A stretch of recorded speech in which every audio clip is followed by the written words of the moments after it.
Les pays de la communauté économique des États de l'Afrique centrale viennent de se doter d'un outil financier pour l'économie verte. C'est le Fonds pour l'économie verte en Afrique centrale.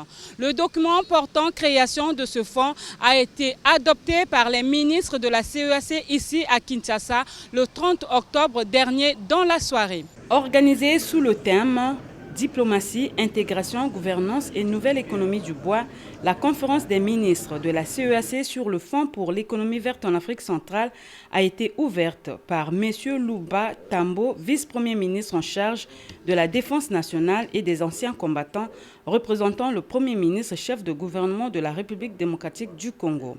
Ainsi, la RDC, pays hôte, s'est proposée d'abriter le siège de cette institution et a annoncé apporter sa contribution pour le démarrage effectif de ce fonds. Passant de la parole aux actes, il a annoncé le soutien du gouvernement de la République démocratique du Congo aux principales décisions en cours dans la promotion de l'économie verte, notamment la création du FEVAC et la mise à sa disposition d'une somme de 3 millions de dollars pour son démarrage dès 2015. Où sera donc logé le FEVAC et comment les États vont-ils faire pour son fonctionnement? Le ministre Henri Djombo répond. C'est de l'argent qui servira à financer tous les projets qui contribuent à réduire les émissions de gaz à effet de serre. La Banque de développement des États de l'Afrique centrale va héberger ce fonds tel que nous l'avons décidé. Signalant que la cérémonie de clôture de cette conférence avait eu lieu le 30 octobre dans un grand hôtel de la place et a été placée sous la présidence de M. Daniel Moukoko Samba, vice-premier ministre, ministre du budget. Tout compte fait, l'institutionnalisation du FEVAC se fera à Djamena au Tchad lors de la réunion ordinaire des chefs d'État de la CEAC qui se tiendra avant la fin de cette année 2014.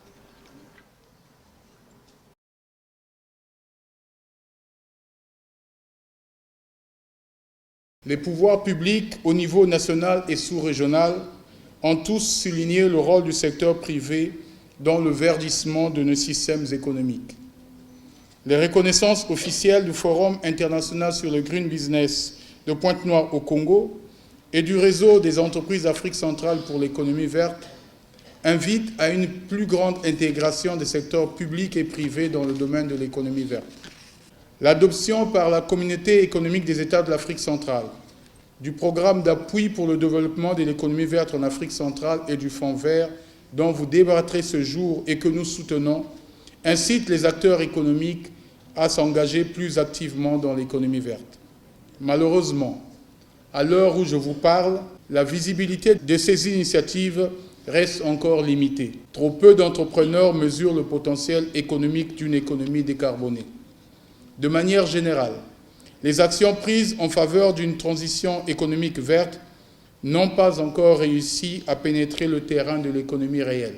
L'économie verte en Afrique centrale, à défaut d'être un état de fait aujourd'hui, doit être pensée comme une réalité pour demain. La convergence de l'engagement de tous les acteurs s'avère indispensable pour que les initiatives politiques trouvent une application réelle et que les efforts des agents économiques puissent être valorisés économiquement.